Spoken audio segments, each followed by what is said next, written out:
doing today? Happy Monday. Hey, happy Pride Month, Carbondale. Yes, we are in the month of June, and went to an awesome drag brunch show at PK's yesterday. What fun. There'll be some great Pride activities happening all month long, so check it out. I recommend you follow the Rainbow Cafe on Facebook and Instagram, see what they got going on. And yeah, let's see. If y'all haven't seen the breaking news this morning, it's already all over Facebook. Very exciting. Dun dun dun dun dun dun dun. We interrupt this programming for this message. Breaking news. Breaking news. Yes. Thank you, Mike, for that breaking news support. That is that Hangar 9 is going to reopen. Yeah, the end of the summer is when it is set to reopen. There are new owners, Scott Moeller and Andrew Perlmutter, and we're just so excited. You know, the strip is like one big, beautiful puzzle, and we really need all those pieces, and this was a piece that, you know, people were afraid was missing for a minute, but I had faith. I knew it was going to be coming back strong. They're working closely with Sally Carter, the previous owner. She's really pumped, and yes, I just cannot wait to see what they have in store. They're SIU alum, so bringing that Saluki spirit to the strip. And yeah, just really exciting things on the horizon. So I know everyone was happy to see that news this morning and wanted to share that here. There's just been really amazing developments up and down the strip the past couple years. So way to go, everybody. Way to make it happen. A couple things I want to tell you about. Oh yeah, by the way, you're tuned into WDBX 91.1, Talk of the Town. I'm your host, Eva Fisher, going to introduce you to my lovely guest after these brief messages. Carbondale United is hosting some wonderful events. Carbondale United has a program called the Violence Interrupters. So these are people, you know, boots on the ground. They are out there, and yeah, just helping everybody out, helping you know, maybe our youth and adults, everyone, all ages, in kind of flagging scenarios where perhaps violence or things of that nature might be kind of fostering, and seeing how to kind of get ahead of the game, hence the name Violence Interrupter. So some really, really wonderful people leading this program, and they're having a training class this Thursday, June 5th, from 9 a.m. to 2 p.m. out at 309 East Jackson Street. This is the Carbondale United building there.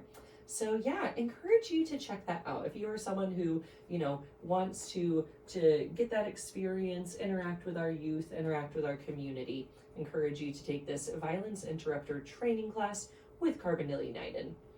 And Carbondale United in Sikabe are hosting a Wear Orange event on Friday, June 6th from 4 to 8 p.m. out at Addicts Park.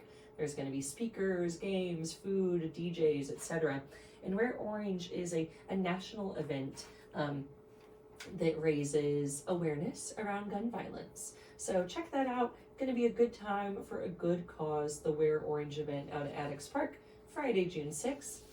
And then if you haven't heard of the Freedom to Freedom celebration, this is something that's going to be celebrated in Carbondale and throughout Southern Illinois.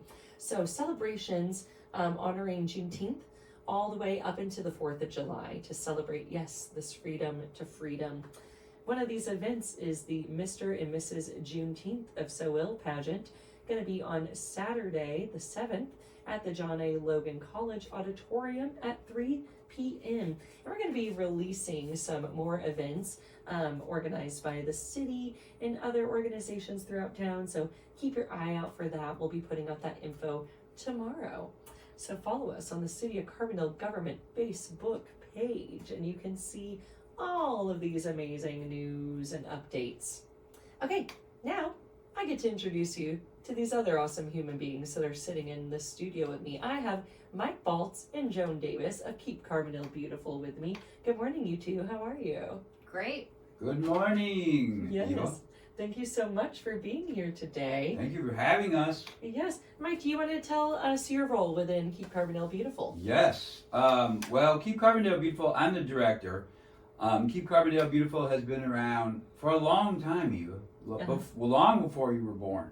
It started in 1990. Okay. It was called Carbondale Clean and Green. Yes.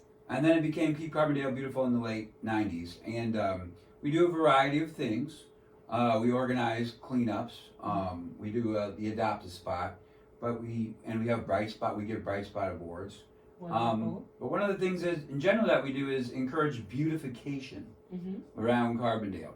And so, to that end, the thing that we're going to be talking about today is a garden tour, yard and garden tour, that will give folks not only an introduction to some of the folks around town that are doing things, but hopefully inspire them to do some sort of, planting in their own yards and gardens. Cool. I love that. Yes, I can't wait to talk more about the details of that. Joan, would you like to tell our listeners what you do at Keep Carbondale Beautiful and these other organizations? Well, I'm a board member recently of Keep Carbondale Beautiful, and I'm also a member of the Carbondale Sustainability Commission and a member of the Evergreen Garden Club. So being a part of all three organizations, I thought it was a great idea to build on what Keep Carbondale Beautiful has done in the past and work on bringing together a yard and garden tour to focus in on bee and butterfly friendly yards to help Carbondale residents to see what their neighbors are doing to help move to a more eco-friendly yard. Yeah, absolutely. Joan, I'm going to shift that just a little so it's just Okay. direct. There we go. Perfect. Yes, I love this. I am so excited to see this happening because, we hear these things, right? We hear these kind of buzzwords, pardon my pun there. Good job. I like that. These, right? Exactly. Yes. But, we hear these buzzwords about pollinator gardens and all of this. And sometimes it can maybe be a little overwhelming or intimidating for people to be like, well, what does that mean? What does that look like? What does that mean for me in my life and my yard? Right. So I love you're going to have this tangible experience for these kind of visual and hands-on learners to be able to see these gardens in actions, see those plants, learn those names, hear about these ordinances, set by the city to where you can as well transform your space. Eva, Voltaire once said, "Don't let perfect be the enemy of good." Ooh, and yes. Sometimes what happens is people think they have to do this huge, project and really literally plant one flower in a garden pot on the balcony of your apartment. I was handing out flyers at the farmers market, this, little, whatever you call these things, about the garden tour on Sunday and at the farmers market, and some people sort of said like, well, we don't own. I'm like, hey, if you're a renter, you have a little space, you could just put a few flowers out. Literally, if you build it, they will come. So the opportunity exists to do something on a small scale. But ultimately, it's always fun. It's just like when you don't have any money, but you want to look at expensive houses because one day you might be able to buy one. That's sort of what we're doing with this. You can go to some of these yards that have really been at it for years and sort of get ideas and a visual and talk to the homeowners and get some like guidance from them, because that's a lot of times the thing that other people don't have is they don't know where to start and how to start, what to plant, those kinds of things. Absolutely. Yeah, and what to plant with. And it could be as simple as getting a wild seed packet, just sprinkling it. You can just throw it, let it do its thing, Right. There's also then a lot of the, still yet this summer and in the spring especially, like these little native plant, well, you can go to the farmer's market. Just get one or two little starts of New England aster or some of those things. I did a couple of those a few years ago, and now they're everywhere in my yard. Yeah. It's not even that expensive to get started. Yeah. The key, of course, is to get started. Absolutely. And so with this tour, how's the logistics of this work? How many stops are there? Are people walking around? What's the tour look like? So we're going to have registration at the old train station at 12:30. People would pre-register online at the Keep Carbondale Beautiful website. And then when they come, we'll check off their name. There is a $5 fee that goes into supporting native plant sale that we do. And then we give them a map of different 7 different properties around Carbondale. And we'll give them a packet of information, some native plant seeds, and then also we'll have a speaker who's a gardener, a master gardener, who will talk about planting a native garden in Carbondale in whatever land or space that you have. And then I'll finish up with going over what the city requires and it supports planting of native plants, the specific height and width and all these different things. People are concerned that if they plant native plants, they'll get too tall and the city will fine them. But the city has really evolved into supporting native planting, and they have very specific guidelines that you can have a beautiful native or mixed regular plants and native plants to have a beautiful yard, and which is really the heart or aim of the garden tour. Actually, we, after the end of, so 12:30 we register, 1 o'clock is the talk by Joe Powell, the native master gardener, and then I'll end up with the ordinance, and then everybody will leave about 1:30, and they will then just go around to the 7 different properties and spend however much time they want talking with the homeowner, who graciously offered to have the property, to present their property. There'll be signs, so it'll be easy to find the properties, but it'll just, and to answer your question, people will be driving. That it's too spaced out for people to walk. Sure. Very cool. Awesome. So there's that part in the beginning, that kind of orientation where you get all the information, and then it's kind of a create your own adventure after that. Absolutely. I love it. When I was walking around the farmer's market this weekend, some folks asked, when I was telling them about the garden tour, they said, well, how long does it take? And I said, the beauty of it is, it's self-guided. Mm-hmm. So, I mean, and we encourage you to pre-register at our website, keepcb.org, which we'll say again, I'm sure. But you don't have to pre-register, but it gives us an idea of who's coming. But you show up, you get some really valuable information. Where do we show up? It's at the old train depot. Great. Downtown. This is where the whole orientation and registration is happening. You know what the address of that is? Ooh, I don't know what the 121 South Illinois Avenue. There you have it. But at that point, then you can spend as much time as you want, and you don't have to sort of caravan around, and you know what I mean. So I think that's a really nice aspect of it, because you could spend as much time at one property as you want. And you're not like, okay, we're leaving now. You're like, I didn't get to talk to Mr. Smith. So I think it's beautiful. There was a young couple with a couple of kids.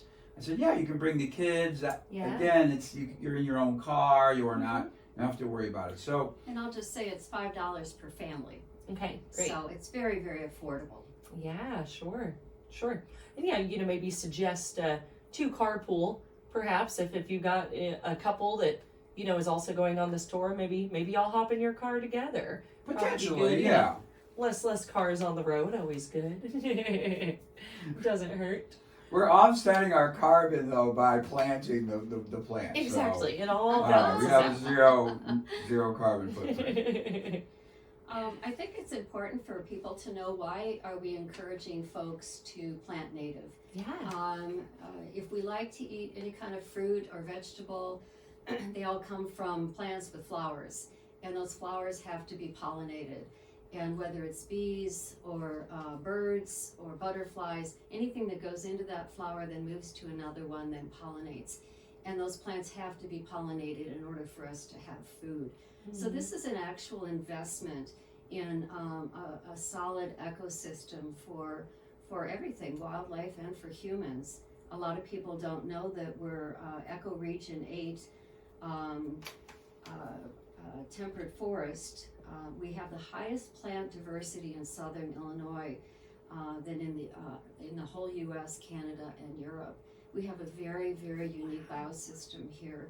And the whole aim of moving from manicured lawns to a more native, eco-friendly yard, low mow, leave the leaves, is to create patches of eco-diversity and then corridors from yard to yard, and then to just kind of be a part of, even in a small way, to build a healthier ecosystem for everybody. Wow. Will you say that again? Because that blew my mind. The fact you said most people don't know we have more plant diversity here in Southern Illinois. Will you say that again? I will. We live in a ecoregion 8 East Temperate Forest. That's the designation. And in Southern Illinois, land between those rivers, we have the highest plant diversity in the U.S., Canada, and in Europe. And we have an incredible opportunity, especially in Carbondale, well, any city, to move from those manicured lawns to have even just small patches, big patches, and the city's supporting you with their ordinance. So this is something we can move to as a collective Carbondale. And the first step is to see that it can be done small, medium, or large. Wow, that rocked my world. That blew my mind. How cool is that? Wow, we're learning so much. Joan, you have just an extensive knowledge in your hands in lots of these organizations. You work with Keep Carbondale Beautiful, the City of Carbondale Sustainability Commission, and Evergreen Garden Club. Mm-hmm. So that's a, kind of extensive wealth of knowledge. You get to interact with all these groups. Well, the fun of that is that there are a lot of people in Carbondale. They're good friends. A lot of them know each other. They're involved in Sierra Club and all kinds of different green groups, I call them, and are very passionate about what they're doing, but they all have different threads in that big ball of yarn. Yeah. And my hope is, by working with a variety of different groups and being active, is to coordinate and collaborate. Mm-hmm. We'll get so much done that way. Yeah, absolutely. I love it. Man, we're already coming up on 10 minutes left of our program. I'm talking with Joan Davis and Mike Baltz of Keep Carbondale Beautiful. We're talking about the upcoming Yard and Garden Tour. It will be on Sunday, June 8th. You can register day of at the old train depot at 12:30. Or can we register ahead of time online? You can. You can go to our website, which is Keep CB, like Charlie Bravo, keepcb.org. Mm-hmm. And on our homepage, it'll say click here to register. And it just gives us an idea, of who's going to be there. So you can pre-register. And we'd love to see everyone on the 8th, everyone that can make it. We have a variety of yards for folks to look at. Mm-hmm. Everything from sort of like prairie plantings, which is one thing, to more sort of like woody natives in other folks' yards. So Cool. There'll be something sort of for everyone. And I would just like to echo what Joan said about our diversity in Southern Illinois. Mm-hmm. I'm a bird person. And one of the questions on my final exam, I taught ornithology this semester at SAU, was why do we have such high bird diversity in Southern Illinois? And part of it is that fact that we are sort of where east meets west and where the north meets the south, which is why we have so much plant diversity here. Well, where you have, but I always said to the kids, it's like, you may love birds, but the birds are places only because of the insects. Mm-hmm. And the insects are there because of the plants. Yeah. So it all really starts with the plants in many ways. And I just wanted to say there's this great book called Nature's Best Hope by a guy named Doug Tallamy. And this whole idea is, oftentimes, like I was just out this morning walking through Trail of Tears State Forest, which is a beautiful forest. And obviously not all of us have 500 acres, that we sort of manage. But you don't have to, because oftentimes folks sort of think, well, the state's handling that, or the Forest Service is handling that. We need to create habitat, across the board. And you can do that. That's sort of what Joan was saying. We can create legitimate habitat for birds and butterflies and bees in your backyard. Yeah.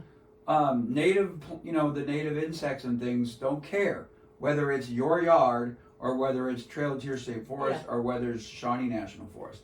And that's what we really need to do. And I just want to say, this Doug Talame sort of introduced this idea of a homegrown national park. Cool. And this idea that if we took half of the acres that are planted in lawn and sort of turn that into habitat, we'd have a 20 million acre park. Yeah. And that's, we need more of that. So I'll just say that I moved into town with a manicured lawn, and in 3 years now I am a homegrown national park designation. Yeah, wow.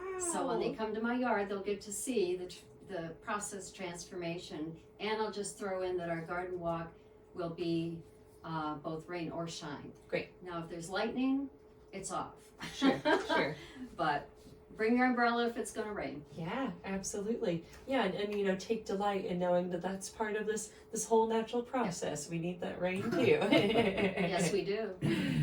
This is so cool. I am so excited about this. I'm a recent homeowner, and we moved in the fall, so now is the time. We've been seeing these little flowers and things sprout up here and there. We don't know what's been planted in our garden, so we're excited. I want to check out these yards to get some inspiration for what we can do. So one of the things, Eva, we Keep Carbondale Beautiful has a spring and fall native tree and shrub sale as well. And one of the most often asked questions is, when's the best time to plant? And so somebody once said about planting a tree, the best time to plant a tree was, 5 years ago. The second best time is to do it now. Yeah. I would say the same thing, don't overanalyze it.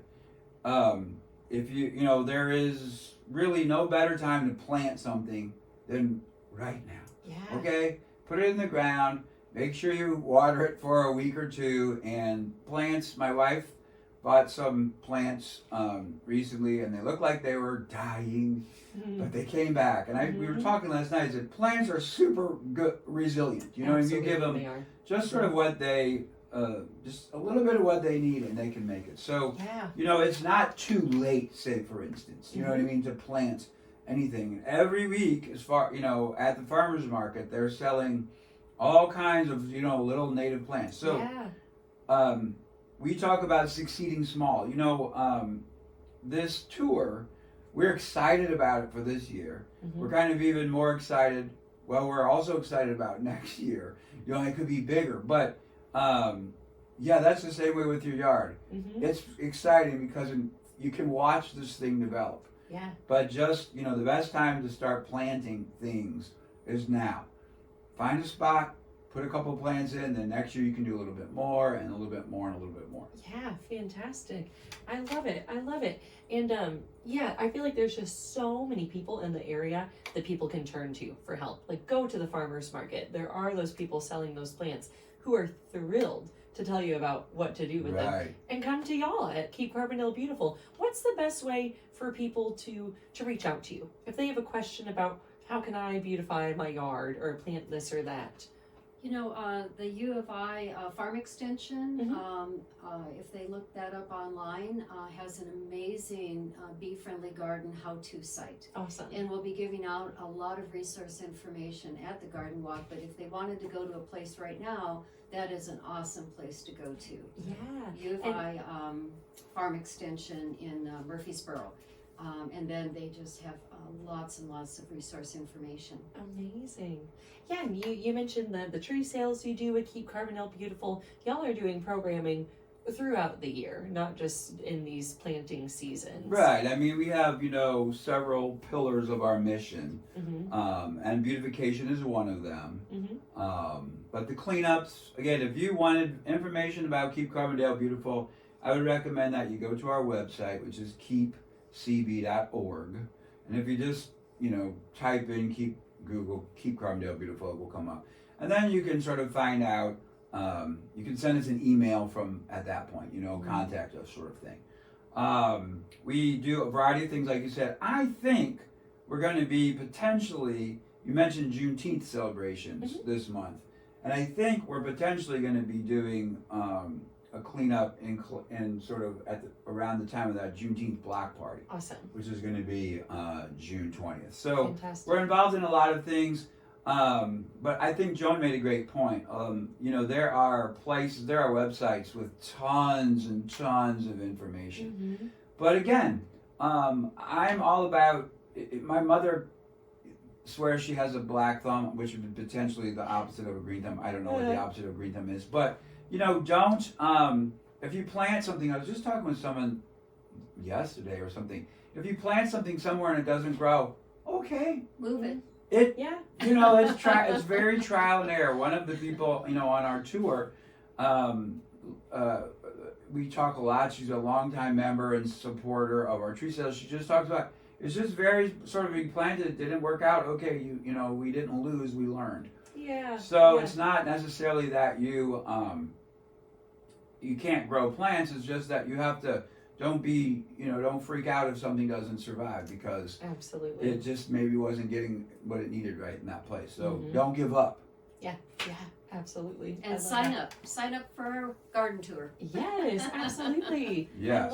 I love it. If someone were wanting to, you know, join the Keep Carbondale Beautiful board, how often does that opportunity come about? Well, it doesn't come about that often. I mean, I think that if you want to join the organization, Mm-hmm. you know, it's very helpful. And our membership for the year is $10. And again, you can go onto the website and get information about that. And then we have, like with Joan, honestly, like she's very involved in things, but then she came to our annual meeting.